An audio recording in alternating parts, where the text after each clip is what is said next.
afternoon whenever you listen. This is going to be a special episode of Top Men's Which Wins where we're going to dive into the U.S. women's national team and kind of discuss what we saw watching the game this morning and where they're heading going into the knockout rounds of the Women's World Cup. Yeah, and based upon how they performed in past tournaments, this is a pretty disappointing point in time for the U.S. women's national team. They're still alive. We're still kicking, ready to go play on Sunday against most likely Sweden. But it's a low time. So we're going to kind of dive into a little bit, share some of our analysis on the match, and kind of things that we think we could maybe improve upon on Sunday when our next first knockout round match starts. Yeah, absolutely. I think there's a lot of room for improvement. This is obviously an extremely talented U.S. women's team that is one of the best teams, easily probably one of the most top 3 talented teams in the world. But they honestly in this World Cup have not looked that cohesive, especially the last 2 games when they play better competition. So we're going to kind of break down what we thought we saw today, kind of things we'd like to see changed, and just our general ideas going forward. But also, Luke, I forgot to ask the beginning of the podcast. How are you doing today? I'm doing good. I think, we just got back from a nice little weekend trip, so we are very much so enjoyed that trip. It was a very enjoyable weekend. Saw some Premier League games. Yeah, we did. That was so much fun. Got a little toasty out there in the Maryland sun. Got to see, one of our good friends, Kyle. And his dog, Finito. Yeah, and got to meet some important people in his life as well, so that was really nice. Yeah. But also, the match was really cool. Matches, right? But we got to see probably the best goal any of us have ever seen in person. I don't know if you all happened to see this, but Josh Da Silva's goal when he left foot curler top bend it was incredible, and we had seats to where we directly lined up to where we could almost see the ball coming straight at us in, that angle curling around the keeper, and it was incredible. Yeah, I think the best goal in the U.S. I've ever seen live. If you actually go there, I think Brentford put out a little Twitter clip of him like hitting the ball with his left foot from an angle behind. And if you actually look at it, you can look in the stands and see a pixelated image of Luke standing up, and he's wearing a blue shirt, so he really stands out. And you can see him standing up, putting his hands on his head. So you can see in the video where our angle is, and it was crazy. I saw it coming. Like, even before he struck the ball, I was like, that is going in. Just the touch that he took. Yeah.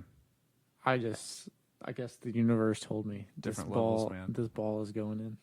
Different levels, but we saw a lot of goals in that game against Villa and we did. Brentford, so that was fun. And some very interesting FPL implications, excuse me. Yeah. So, we'll dive into those later on in the week, I think. But for now, back to the U.S. women's national team. I think we'll take a little break here. And then from there, we're going to just dive right into what we saw and maybe some ideas for improvement. Absolutely. We'll be back. We'll be right back. Thanks. Welcome back, everyone. We are going to dive right in. No dilly-dallying today. No dilly-dallying? That's a fun word to use. It is, right? I think so. Okay, so I'm just going to dive right into my first biggest overarching problem that I had with this 0-0 draw with Portugal for the U.S. women's national team. And I think almost every single problem that I noticed stems back to our head coach and Andonovski, right? I think there's been a lot of complaining building up to the World Cup saying, we're not sure if he has the level. How is he going to make this team better? How is he going to use our talent in the best way possible? And I think in this match, he did a terrible job of setting up the team. Yeah. Do you agree with that, Paul? Yeah, no, I completely agree. Keep going with your point, but I'll add stuff as you go. Necessarily, I think that the first thing that I noticed is that a lot of our players were extremely isolated, especially in the attacking front.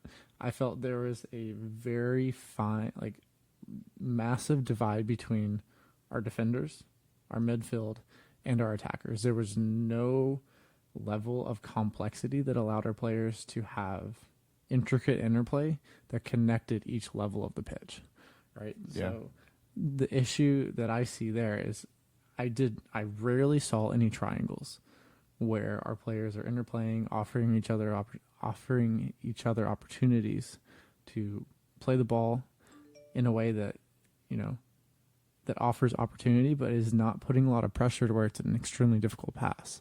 And that is where the tactical setup comes in and so important. So I see what you're saying. Like I think what he was looking for was he was like, I know I have two really pacey wingers with a forward up top, Alex Morgan, that's great at connecting stuff. And he was thinking, we're gonna spread out Portugal. We're gonna keep high, wide lines. And the problem with that is there was, like you said, there was nobody in the middle connecting that, and basically transitioning the ball from the midfield to the wings and then up top to Alex Morgan.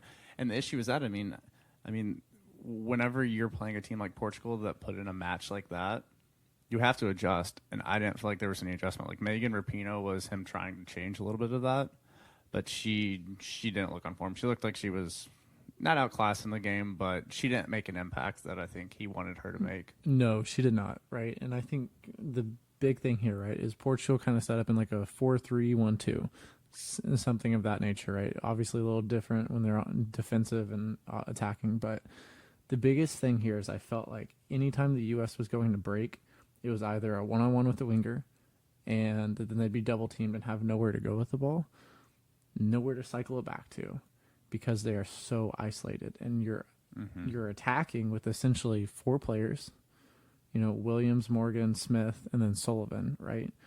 Those four players are going up against 7 defenders.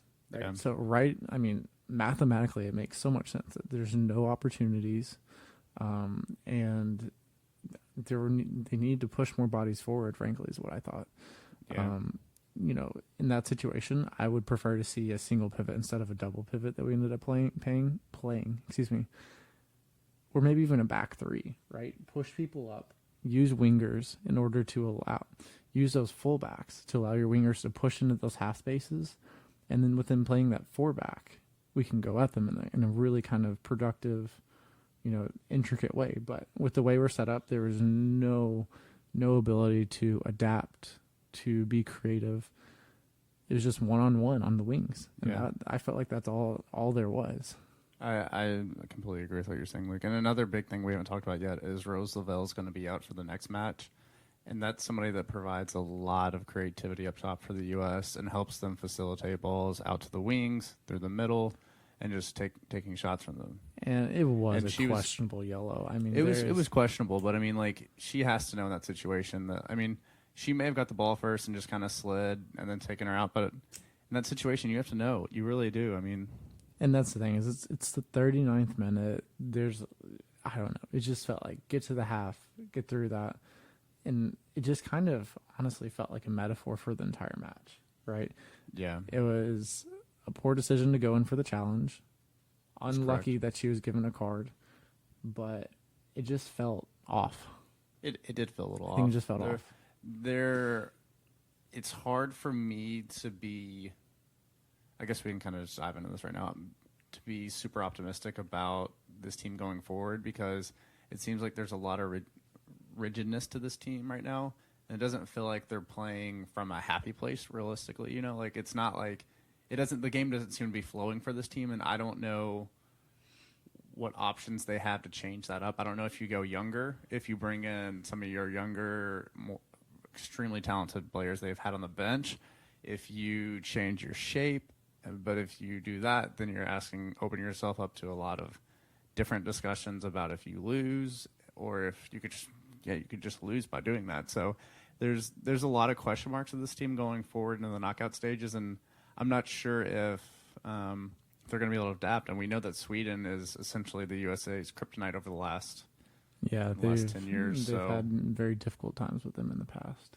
So I mean, there's a lot of question marks going forward, and I still, in saying that though, I still do feel positive that this is an extremely talented team, and sometimes talent just helps you figure stuff out, right? And especially in knockout stage games. I mean, you saw again when the USA played in the Netherlands, like there was just a different talent quality, and it was also coaching a little bit too. But whenever you have those stars that just win you games, sometimes you can get by. And also, I mean, it's just, I mean, they're in the knockout stages, so I mean, anything can happen now. So you never know. And they have the championship pedigree too. That is true. There's a lot in their past history that indicates that, they will find a way to get through this tournament. But I, like you, Paul, am very concerned about, how we're going to set up. Like, could we possibly set up differently than a 4-3-3? I would like that. Let's do something, not entirely outside of our comfort zone, but let's do something that fosters more of a kind of intricate, just more advanced play style, right? It just feels like there's no real strategy behind what we're trying to do here. Agreed. Multiple times it felt like it was just, okay, let's play it long and hopefully one of our players gets to the end of it. And that's just not how you want to see us play, right? Yeah, and Alex Morgan had a couple half chances that maybe on another day she gets to the ball a little bit sooner, gets a better angle. She had some shots where, I mean, the ball just kind of drifted too far on her and the angle got cut down. But I mean, on another day, on another day, realistically, the U.S. is like out right now. Yeah, with that shot in the 91st minute off the post. I mean, it's just moments like that. That stuff's going to happen in the knockout stage in the U.S. Hopefully it's on the right end of it, Yeah, that was incredibly close. What was that, the 94th? It's like 90, no, I think it was like 91, 92. It was kind of early in that. Maybe 93. Yeah. Maybe 94. We should be thinking that we're very, very lucky just to have this opportunity to, move on to the next round, frankly. But out of what you were just saying, Paul, I think one of my big concerns is that the farther you go into this tournament, the levels get higher and the margins get a lot tighter. So as that happens, you have to be better. And the team that we see right now, I don't know if they're going to be able to fit into those margins. I think they might be too tight. I hope that I'm wrong. I hope that, we're able to fight through this tough stretch in time and secure another World Cup title, because I mean that's aspiration of this team. It's title or bust, and if we do not get that, I think there's going to be a lot of frustrated fans. I do agree with you on that. Another thing that kind of sucks for this too is that I think going into today we kind of knew that if the U.S. won and then they also lost in goal differential, they'd still end up in second place. So it's kind of like a net neutral. You still advance. Even if they would have won this game, it's just you just have more of an optimistic view on it. But the aspect of it that does suck though is that we're going to have a game on Sunday at 5 a.m. and we want to see those viewership times actually really matter a lot to helping to grow the sport, helping to get young kids involved with watching the games and building like a sense of community here in the U.S. to build this sport up here. And 5 a.m. kickoff, I mean, it's better than 3 a.m. the one last night. Yeah. Or this morning, I guess. But it just sucks that that's the kickout time falls. But I think we'll be up to watch that Sunday morning. No, we will. We'll be up and ready to go for that one.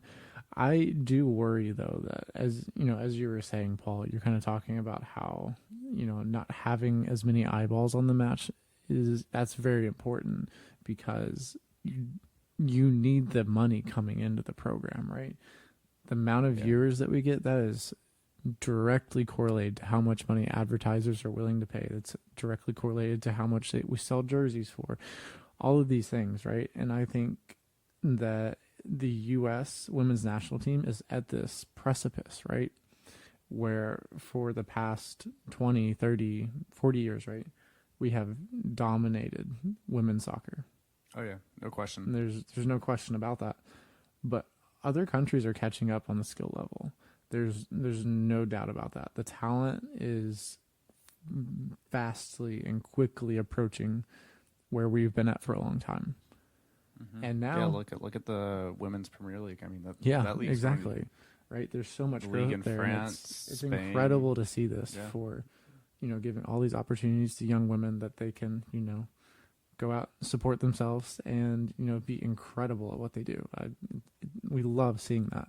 But from a U.S. perspective, I think that we're seeing now that where we've just dominated with our talent, Now we have to be able to tactically play against these teams and set ourselves up in ways to where we make the game easier on ourselves.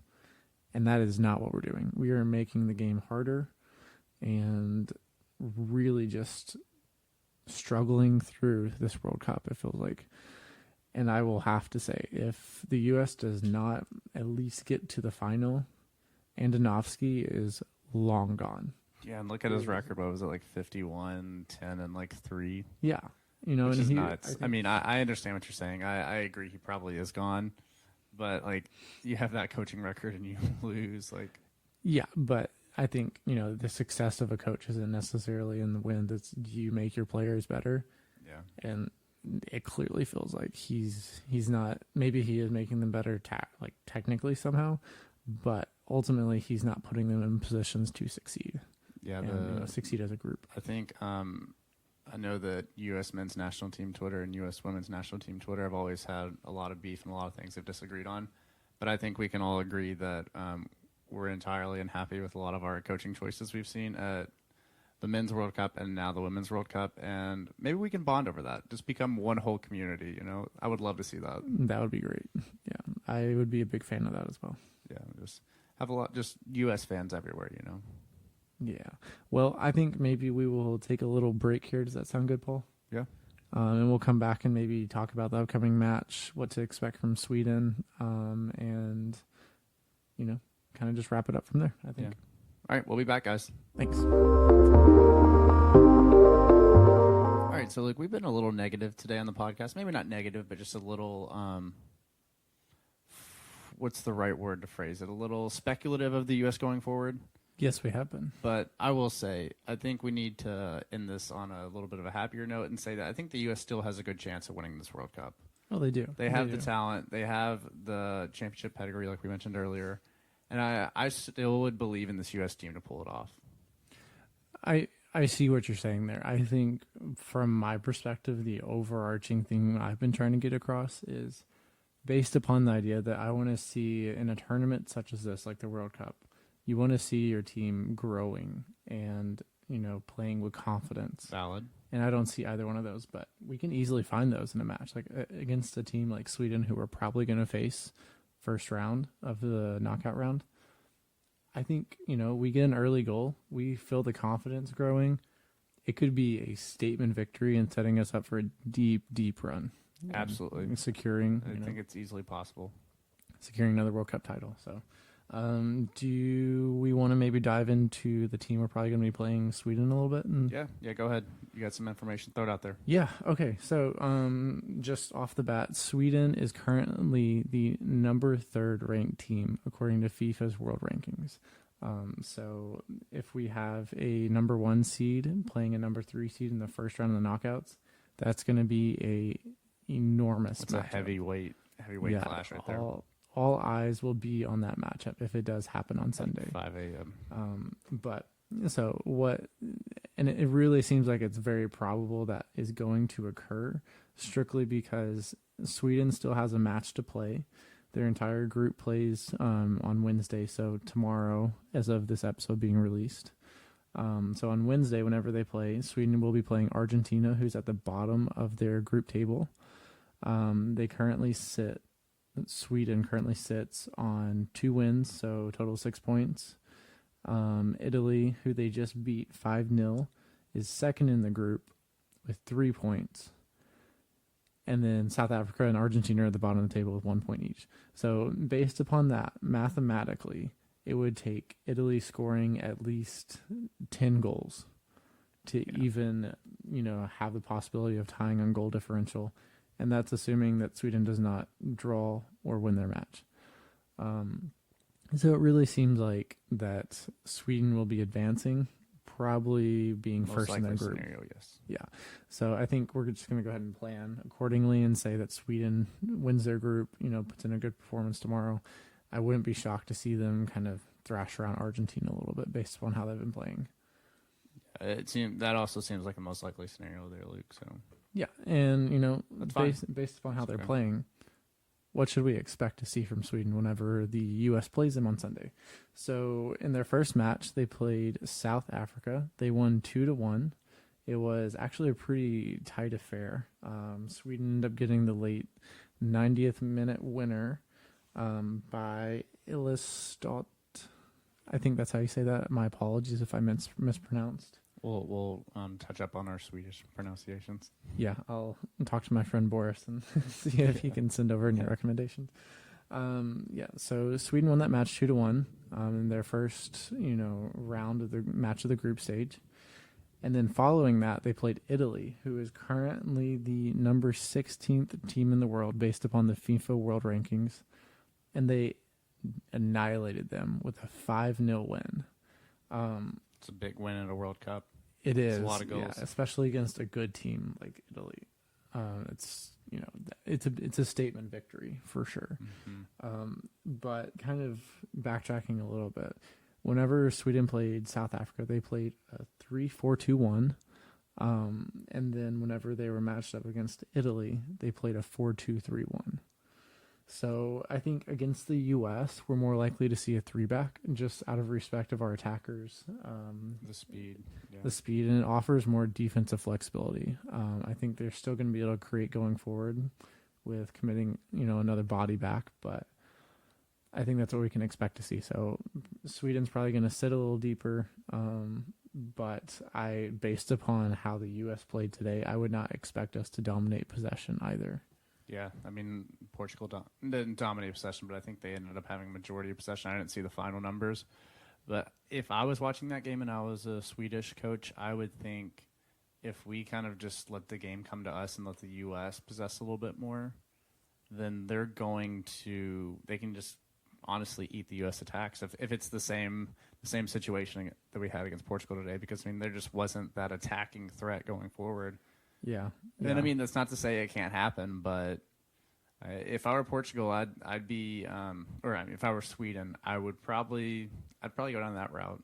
Yeah, I would, having 3 defenders in the box for, the possibility of Alex Morgan making a run with the ball at her feet, that is something as a Swedish manager that I'd be very, I'd be in favor of, certainly. Because you don't want her isolated one-on-one with a defender. That's just not a scenario that's going to, benefit you in the long term. So that's kind of what we can expect from Sweden. I think the 3-back is probably most likely. That could change, right? But we'll keep an eye on how they line up against Argentina. I would expect to see Sweden probably, maybe rotate some players, frankly.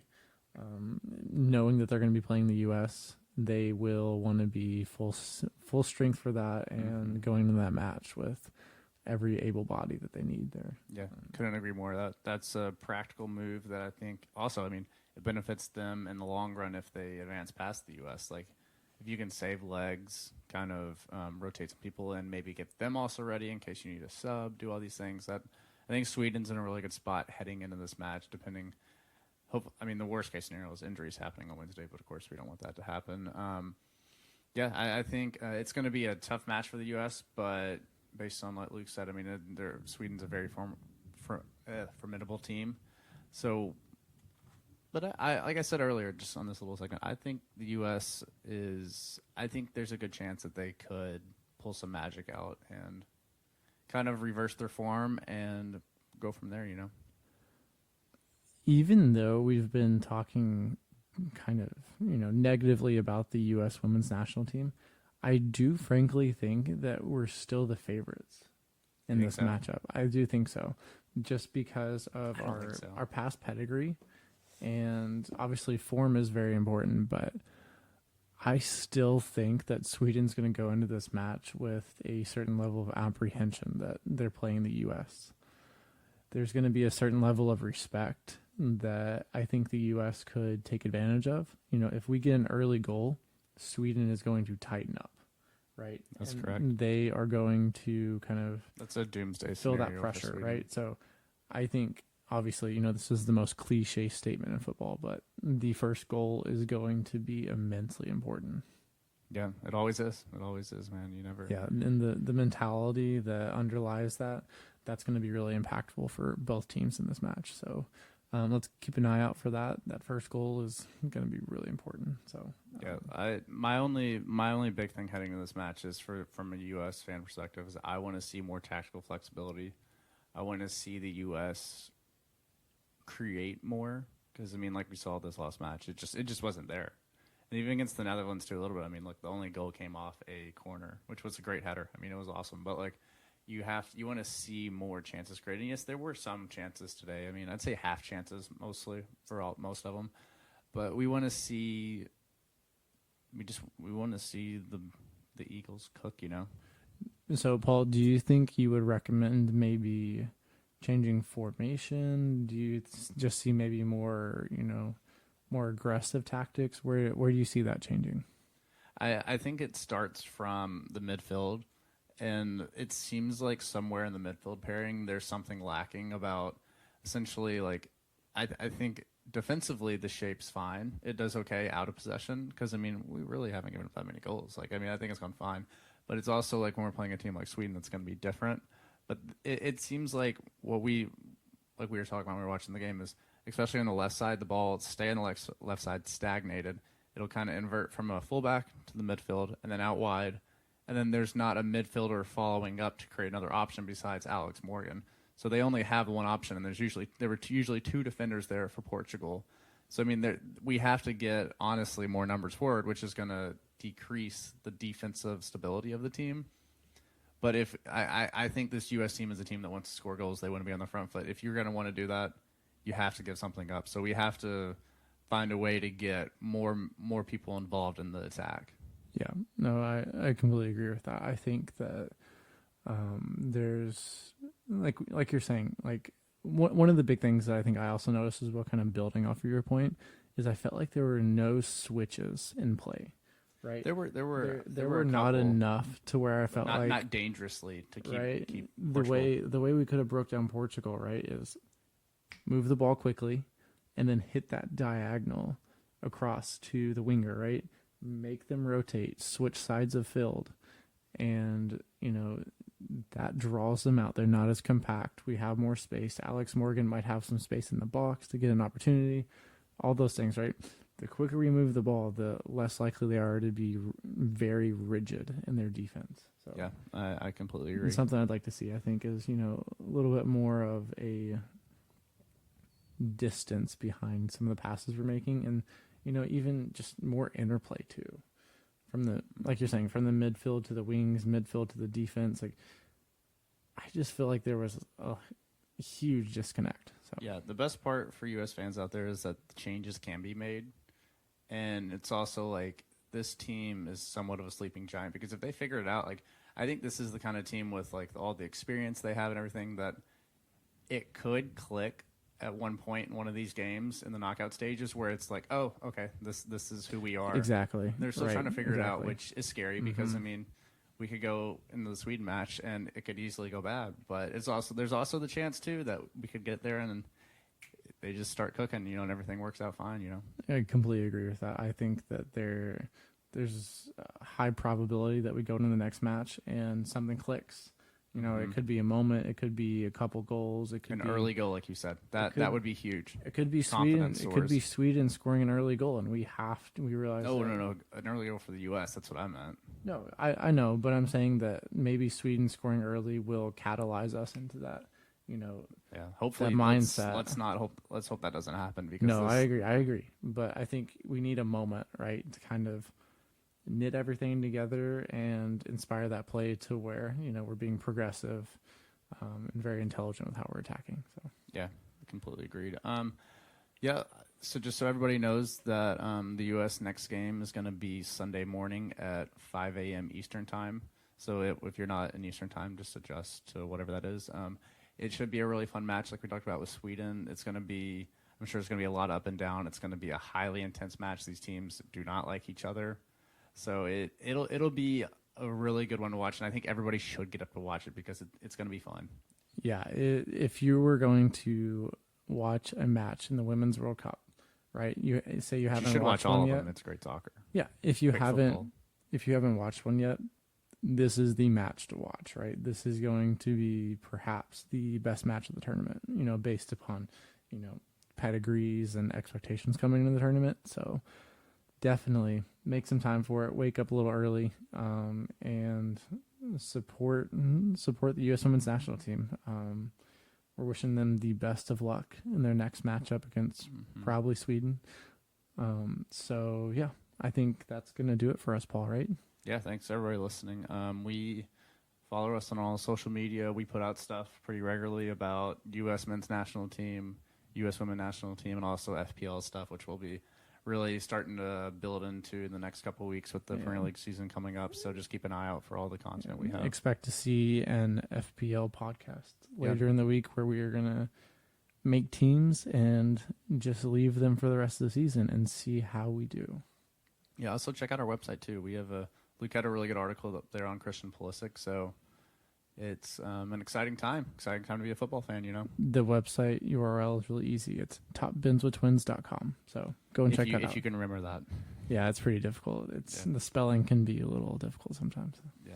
All right. Well, guys, thanks for listening, and we'll talk to you next time, right? Yep. Thanks, everyone. All right, bye.